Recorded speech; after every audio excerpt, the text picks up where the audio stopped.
खुलुमबाय लोगोफोर, गोजोन फुंबिलि बयनिसिमबो। नोंथांमोनखौ बड' इनफ' पइन्ट चेनेलाव बयखौबो बरायनाय बावहरग्रोनाय जाबाय। आं दिनै नोंथांमोननि सिगाङाव राशि बायदियै दिनैनि सानसेनि फानजामुथिखौ फरायथिनो लादों। आसा खालामो नोंथांमोनहा भिडिअखौ नायना मोजां मोनगोन। दिनै 2 डिसेम्बर 2025 मायथाइ एबा 14 आघन दान 1432 मायथाइ मंगलबार। गिबियावनो दङ मेष राशि।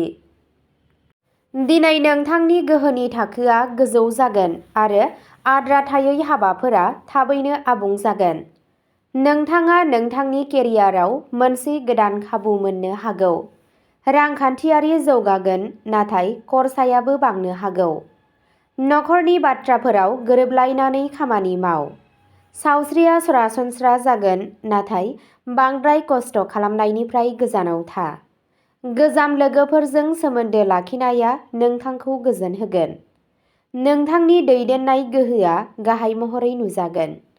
नोंथांनि दिनैनि खाफालगोनां दिगआ जादों सानजा साहा। खाफालगोनां अनजिमाया जादों 14 आरो खाफालगोनां गाबआ जादों खमला गाब। वृषभ राशि। दिनै धैर्यआ नोंथांनि देरसिन सम्पथि जागोन। मावख'आव नोंथांनि खस्थ'खौ बाख्नायनाय जागोन। रांखान्थियारि बिथिङाव सांग्रां जा। नखरनि आबहावाया गोजोन थागोन। रमान्टिक सोमोन्दोआव गोरोन्थि बुजिलायनाया सुस्रांजागोन। सावस्रिया एसे मेंनाय जानो हागौ। सिगांनि नाजानाया मोजां फिथाय मोननो हागौ। नोंथांनि गोसोआव फोथायनाया गोख्रों जागोन। हरखाब रांखान्थियारि मुलाम्फानि जाथावना दं। नोंथांनि दिनैनि खाफालगोनां दिगआ जादों सोनाब खोला। खाफालगोनां अनजिमाया जादों 10 आरो खाफालगोनां गाबआ जादों अख्रां निला गाब। मिथुन राशि। दिनै नोंथाङा सोरजिलु खामानियाव नांथाबगोन। गोदान सानस्रिफोरा नोंथांखौ दावगानायाव मदद होगोन। फोनांजाब रोंग'थिफोरा गोख्रों थागोन आरो मानसिफ्रा नोंथांखौ खोनासंगोन। दावबायनायनि खाबुफोरा जाथावना दं। रांखान्थियारि मुलाम्फा जानो हागौ। सावस्रिया मोजां थागोन। मोनाबिलियाव नोंनि गोसोआ खुसि जागोन। नोंथांनि गोहोमा बांगोन आरो मानसिफ्रा नोंथांनि बोसोनखौ लागोन। आबुं नङै खामानिफोरा गोख्रैथि मोनगोन। गोदान सोमोन्दो लाखिनाया इयुनाव मुलाम्फा गोनां जागोन।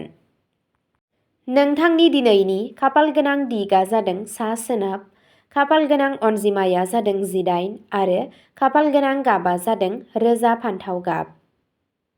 कर्क राशि। दिनै नखरजों सम हगारनाया गोजोनथाव जागोन। नोंथांनि साख्रियाव गोदान खाबुफोर फैनो हागौ। रांखान्थियारि थासारिया जौगागोन। मोनसे गोनां आयदानि सुस्रांनायनि राहा मोननो हायो। गावनि सावस्रिखौ जोथोन ला। गोजाम सानायफोरा जाफिननो हागौ। नोंथांनि गोसोनि मोनदांथिखौ दबथायनानै लाखि। नोंथाङा सोरनिबा बाहागिनिफ्राय मोजां खौरां मोननो हागौ। जिउ राहानि दिदोमथिया बांगोन। नोंथांनि गोसोआरि गोहोआ नोंथांखौ थार लामायाव लामा दिन्थिगोन। नोंथांनि दिनैनि खाफालगोनां दिगआ जादों खोला सानजा। खाफालगोनां अनजिमाया जादों 20 आरो खाफालगोनां गाबआ जादों मुक्ता गुफुर गाब। सिंह राशि। नोंथांनि दैदेननाय रोंग'थिया जौगागोन आरो मानसिफ्रा नोंथांखौ उनसंगोन। रांखावरि मुलाम्फा जानायनि जाथावना दं। रमान्टिक सोमोन्दोआव बुजिलायनाया बांगोन। खामानिया गोख्रै दावगागोन। सावस्रिया मोजां जागोन। माबा मोनसे गोजाम खामानियाव जाफुंसार जानो हागौ। मोनसे गिदिर जाफुंसारनायनि लामाया बेखेवनो हागौ। नोंथांनि गावजों गाव फोथायनाया गोख्रों थागोन। समाजारि मान सन्माना बांगोन। नोंथांनि दिनैनि खाफालगोनां दिगआ जादों साहा। खाफालगोनां अनजिमाया जादों 16 आरो खाफालगोनां गाबआ जादों सना गोमो गाब। कन्या राशि। दिनै खामानिनि बजाया बांगोन, नाथाय नों गासैखौबो सामलायगोन। रांखान्थियारि बिथिंफोरा मुलाम्फा लाबोगोन। मावख'आव लोगोफोरा हेफाजाब होगोन। सावस्रिया मोजां जागोन। दावबायनाया मुलाम्फा जागोन। नखराव गोजोन थागोन। नोंथांनि बिथांखि आरो फसंथाना बयखौबो गोहोम खोख्लैगोन। नोंथांनि खामानिनि गुनआ जौगागोन। सोरबा सासे जर'खा सुबुंखौ लोगो हमज्लायनाया मुलाम्फा गोनां जागोन। नोंथांनि दिनैनि खाफाल गोनां दिगआ जादों खोला सोनाब, खाफाल गोनां अनजिमाया जादों 9 आरो खाफाल गोनां गाबआ जादों रेजें हाथफ्ला गाब। तुला राशि, दिनै समानथि लाखि। अननाय आरो नखर मोन्नैयावबो गोरोबलायनाय थागोन। रांखान्थियारि मुलाम्फानि जाथावना दं। खामानियाव मोनसे गोदान मावखान्थिया जाफुंसार जागोन। सावस्रिया मोजां जागोन। आद्रा थानाय खामानिफोरा आबुं जागोन। दिनै नोंथांनि गोसो बोनो हानाय आखुखौ नुनानै सुबुंफोरा गोहोम गोग्लैगोन। गोनांथार थिरांथाफोरा मुलाम्फा गोनां जागोन। गियाना सोमोन्दोखौ आरोबाव साबसिन खालामगोन। नोंथांनि दिनैनि खाफाल गोनां दिगआ जादों सानजा खोला, खाफाल गोनां अनजिमाया जादों 21 आरो खाफाल गोनां गाबआ जादों रेजें गोथां गाब। वृश्चिक राशि, नोंथांनि गोथौ सानस्रिया दिनै नोंथांनि खामानिखौ बांहोगोन। रांखान्थियारि मुलाम्फा जागोन, नाथाय खरसायाबो बांनो हागौ। फालांगियाव मोनसे गिदिर खाबु फैनो हागौ। सावस्रि मोजां जागोन, नाथाय नारसिननायखौ खम खालामनो नाजा।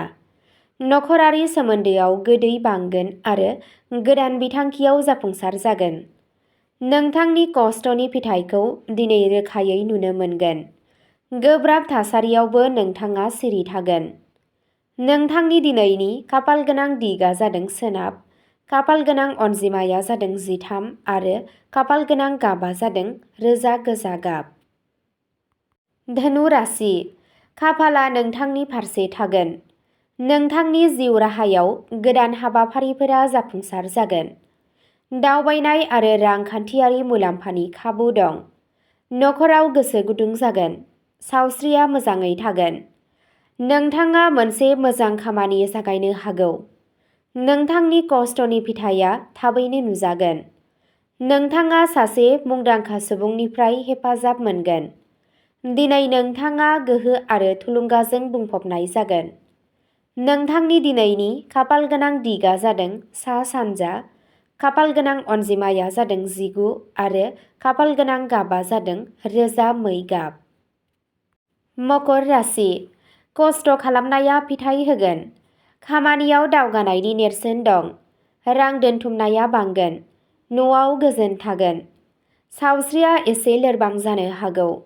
नांज्लायनायनिफ्राय गोजानाव था। माबा मोनसे बिथांखियाव जाफुंसार जानो हानाया जागायजेनगोन। नोंथाङा नोंथांनि नाजानायनि थार फिथाइ मोनगोन। नखराव नोंथांनि मान सन्मानआ बांगोन। नोंथांनि दिनैनि खाफाल गोनां दिगआ जादों खोला, खाफाल गोनां अनजिमाया जादों 22 आरो खाफाल गोनां गाबआ जादों गेरुआ गाब। कुम्भ राशि, गोदान खाबुफोर ओंखारगोन। नोंथांनि गोसोआव थुलुंगाखांनाय थागोन। रांखान्थियारि महरै मुलाम्फा जागोन। सोमोन्दोफोरा गोदै जागोन। सावस्रिया मोजां जागोन। गोदान मानसिखौ लोगो हमज्लायनाया मुलाम्फा जागोन। नोंथांनि साननाय आरो थिरांथाफोरा गोदान जागोन। थालांनाय खामानिफोराव दावगानाय जागोन। नोंथांनि समाजारि सावस्रिया गोख्रों जागोन। नोंथांनि दिनैनि खाफाल गोनां दिगआ जादों सानजा सोनाब, खाफाल गोनां अनजिमाया जादों 15 आरो खाफाल गोनां गाबआ जादों रेजें निला गाब। मीन राशि, दिनै नोंथांनि सानबोलावरिया गोख्रों जागोन। खामानियाव जाफुंसार जागोन। आयआ बांगोन। नखराव मोनसे गोजोनथाव आबहावा थागोन। सावस्रिया मोजांसिन जागोन। नोंथाङा मोनसे गोदान खामानि मावनो थांगासिनो दं। नोंथांनि सोरजिथाया बांगोन। नोंथाङा सासे मोजां सुबुंनि हेफाजाब मोनगोन। नोंथांनि दिनैनि खाफाल गोनां दिगआ जादों सा-सोनाब, खाफाल गोनां अनजिमाया जादों 17 आरो खाफाल गोनां गाबआ जादों रेजें गलाब गाब। अब्ला दिनैनि राशि फरायथिनाया एसेनोसै। गोजोन्थों।